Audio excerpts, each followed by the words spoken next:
United States Senator Tom Cotton from the great state of Arkansas. Good morning, Senator Cotton. Thanks for joining me. Good morning, Hugh. Give my best to Lon He, an old classmate and even roommate of mine.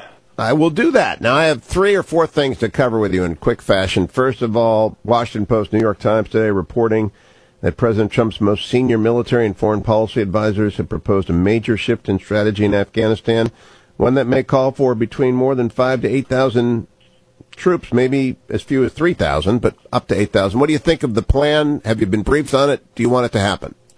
Hugh, we've been muddling along for a few years now. President Obama put arbitrary troop limits on our forces in Afghanistan as well as in Iraq. That's not the way a commander-in-chief should conduct wartime operations. He should set an end state, an objective, a strategy, and allow his commanders to work up courses of action. It doesn't surprise me that the administration has gone through this deliberate policy planning process and that the commanders would be recommending various courses of action that may entail different troop levels to President Trump.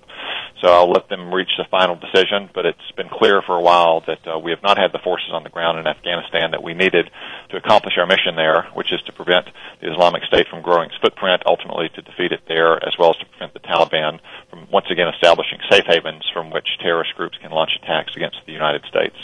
There are some stories that allege this is being called by some in the West Wing McMaster's War. Dr. Rice was my guest last hour and the hour before. She said McMaster is one of the finest generals of the generation. Do you sense there's any conflict inside the West Wing over H.R. McMaster? Hugh, I would say it's America's war. Afghanistan was the place from which the 9/11 attacks were planned, and it's the one place from which we ejected Al-Qaeda, and we have essentially held that ground ever since. We shouldn't allow them to come back.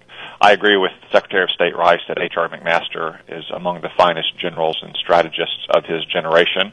There's always disagreements within any White House and within any administration.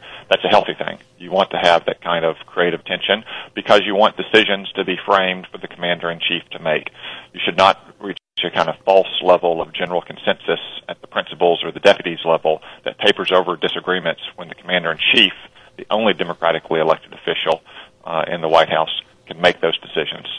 Sidney Friedberg at Breaking Defense has this story from yesterday. Deadlock, Mattis versus White House on Pentagon nominees, and this reflects the fact that he's the only confirmed appointee over there, and it reflects as well deadlock at the State Department where Rick Grinnell's been passed over for NATO, and he's basically Secretary Tillerson alone in the building.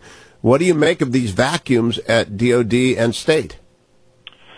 Well, at both Department of Defense and Department of State, they've been slow on the blocks of populating all the sub-cabinet positions, deputies and undersecretaries and assistant secretaries.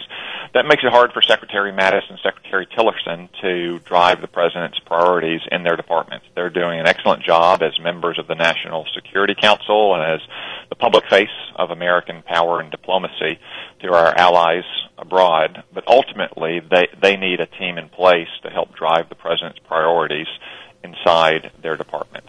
Now, again, there's always this kind of tensions between White Houses and cabinet secretaries on who's going to fill those departments.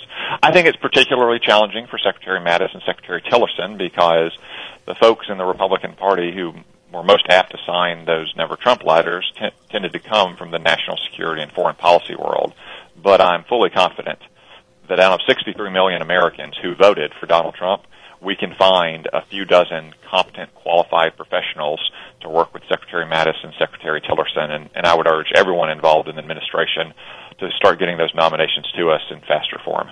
Yeah, two people who did not sign those letters, John Bolton and Rick Grinnell, though, they're not, and Jim Talent never signed that letter. Jim Talent or Randy Forbes. There's Elliot Abrams. There's a whole list of very qualified, competent professionals who have deep and rich experiences across the national security and foreign policy making apparatus and at the National Security Council and in the interagency process who would be very loyal, capable sub-cabinet members for both these cabinet secretaries and for the president. It's really important they begin to fill those positions expeditiously so the Senate can confirm them and they can be on the job driving the president's priorities.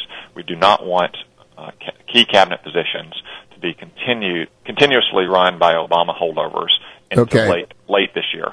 Key question. Politico's Sung Min Kim has a story on blue slips this morning. I wrote about this in the Washington Post. They are bad. They are unconstitutional. I know senators love them, but can you get the conference to invite me to come and debate this with somebody? Because this is, Al Franken's going to hold up David Strauss. That's an abomination. Well, if that happens, then you might see a shift in the blue slip tradition. Just, Hugh, so your listeners know, the blue slip tradition, the blue slip is actually a blue slip where senators return it to the Judiciary Committee if a nominee comes from his or her state. But let's be clear, it is not a rule. It is not written down in the Senate rules or in the rules of the Senate Republican Conference, and the tradition changes substantially based on the preferences and the views of the Senate Judiciary Chairman. So I think the blue slip tradition can be helpful if it encourages the White House to consult in advance with senators. But we can't allow Democratic senators to continue to obstruct this president's agenda if they're just arbitrarily not returning blue slips. We have to consider changing that tradition to one of its past other forms. Bravo, Tom Cotton. My form would be Democrats get no blue slips. That's my form. Senator Cotton, always a pleasure. Talk to you next week. Lon He Chen.